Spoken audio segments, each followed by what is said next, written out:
mogoče pa res nepremagljiva. Mislim, pa sej, če zdrži večletna dirjanja po puščavah, pa servisiranje pri bušmanih, pa prevažanje blata, s katerim si v državah tretjega sveta nažalost gradijo hiše, bo pa mene menda tudi. In obenem se mi zdi najbolj fascinantno, da ob vsem tem zna zadovoljiti tudi nas, razvajene Evropejce, in celo ponuditi nekaj elegance.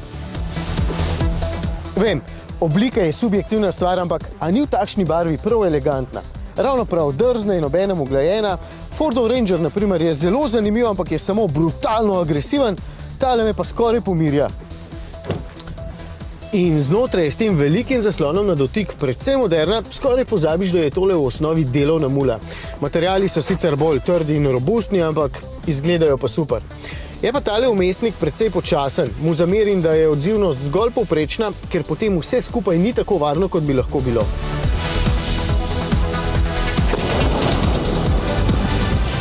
Prostora je sicer veliko, pričakujte pa nekaj več pretresanja na slabih podlagah, zlasti na zadnji klopi, ki je bliže listnatim vzmetem pod kesonom.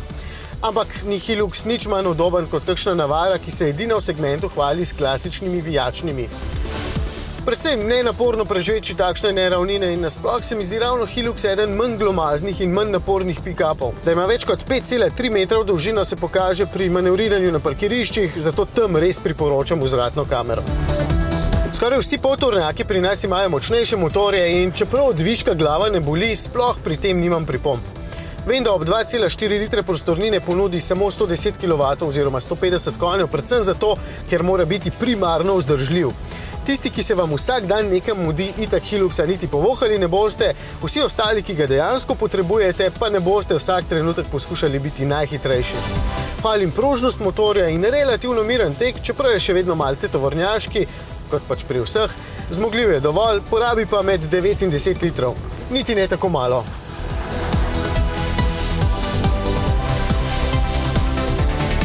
V poltovornjakih vedno priporočam samodejni menjalnik, sploh pri takšni vožnji po terenu je vse skupaj bistveno lažje. Čeprav tale ni nič posebnega, pri umirjeni vožnji je ok, ko pa boste od njega zahtevali malce več, se prevečkrat potem obnaša kot brezstopenjski CVT in eno prestavo drži predolgo, zato se motor dere. Evo, tole mislim. A ja, teren, podobno kot pri ostalih, na voljo je 4-kolesni pogon, zapora diferenciala, reduktor in pomoč pri spuščanju po klancu navzdol. S pravimi gumami tega stroja podlaga zlepa ne bo ostavila.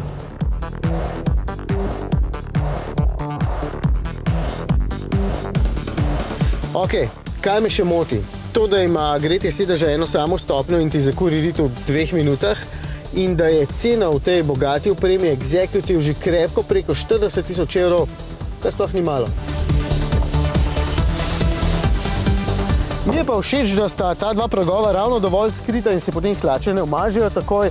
Rulo in keson nasploh sta zelo uporabna, čeprav tovoru na Europaleti zmanjka kakšen centimeter, da bi šel lepo gor. No, paket opreme Invincible pa doda sprednjo zaščito in te nosilce, da potem avtomobil bolje izgleda. Ampak zdaj ga pa bom sesul.